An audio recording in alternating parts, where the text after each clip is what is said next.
आइए इस पर बात करने के लिए हमारे साथ जुड़ गई हैं जानवी सोलंकी, जो कि दर्शन सोलंकी की बहन है। जानवी जी, बहुत दुख का वक्त है आपके परिवार के लिए। आपको क्या किसी पर शक है? क्या आपको आपकी मर्जी के हिसाब से पोस्टमार्टम हुआ है? क्या बताना चाहेंगी आप दर्शकों को? एक डाउट तो मेरा स्टूडेंट्स पे भी है, सीनियर स्टूडेंट भी हो सकता है या फिर प्रोफेसर भी हो सकता है, कोई भी हो सकता है। पर्टिकुलरली ऐसे बोल तो नहीं सकते कि इसे इंसान ने की होगी। कोई स्टूडेंट्स का ग्रुप होगा, उन्होंने भी ऐसे प्लान करके मर्डर कर दिया होगा मेरे भाई का।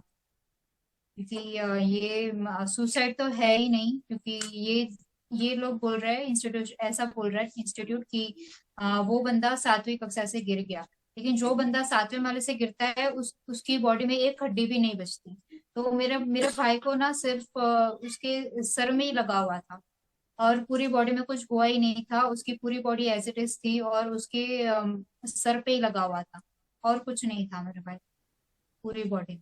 हाँ, और जब उन्होंने पहली बार जब कॉल करके बोला था कि तब उन्होंने ये बोला था मेरे पापा को कि आपके बेटे का एक्सीडेंट हो चुका है, तो आप यहाँ आ जाइए, ये पहली बार बोला था। और जब दूसरी बार बात हुई तो उन्होंने ये बताया कि आपका बेटा सीढ़ियों से गिर चुका है, ये दूसरी बार बोला था। और तीसरी बार जब वहां गए मुंबई, तो मेरे मम्मी पापा को ये बताया गया, उनके प्रिंसिपल, आईआईटी बॉम्बे के प्रिंसिपल ने ये बताया गया कि आपके बेटे ने 7वीं माले से छलांग लगाई। तो ये तीसरी बार झूठ बोला उन्होंने।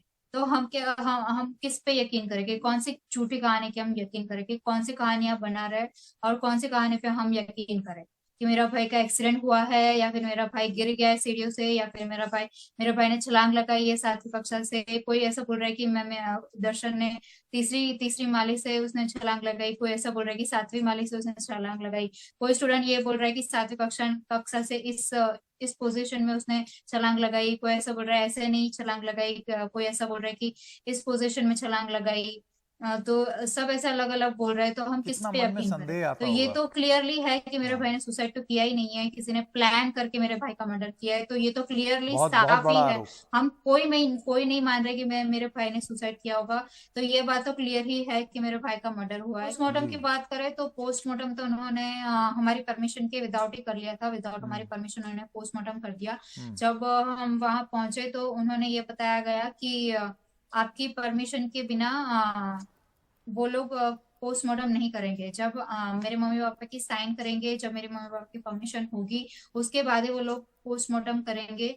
लेकिन उन्होंने मेरे मम्मी पापा की परमिशन के बिना ही मेरे भाई का पोस्टमार्टम कर दिया। और जब मेरे मम्मी पापा वहां पहुंचे 8:30 को, मेरे मम्मी पापा पहुंचे थे, तो उन्होंने मेरे मम्मी पापा को मेरे भाई की शक्ल ही नहीं देखने दी, उनको बॉडी भी नहीं देखने दी, शक्ल भी नहीं देखने दी। और उनको पूरी रात वहां पे बिठा बिठा के रखा, कि उनको ये बोला गया कि अभी रात हो चुकी है, तो ये पोस्टमार्टम रूम बंद हो गया होगा क्या, अभी आप अपने बेटे से नहीं मिल सकते। उन्होंने यही बोला कि आप अपने बेटे से सुबह मिल सकते हैं। तो सुबह तक हमने वेट किया, सुबह भी हम कोई रिस्पांस नहीं आता है, दोपहर को भी कोई रिस्पांस नहीं आता है। मेरे मम्मी पापा को जब 3 बजे बॉडी सौंपी गई, कि और उस टाइम ये बोल के सौंपा गया मेरे भाई की बॉडी को कि आपके बेटे का पोस्टमार्टम हो चुका है।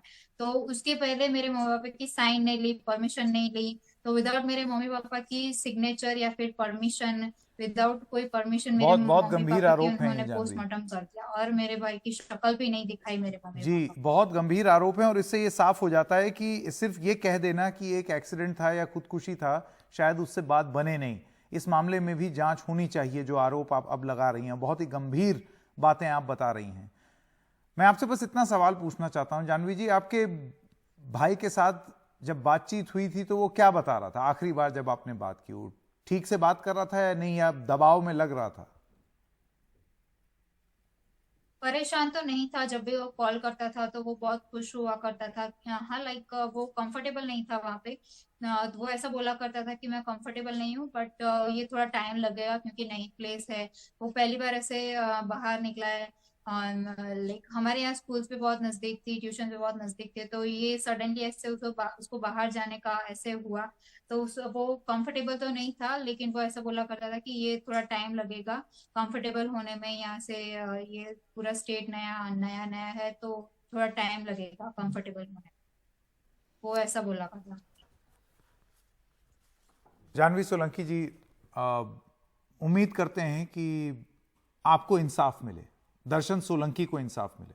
बहुत बहुत धन्यवाद हमारे साथ जुड़ने के लिए।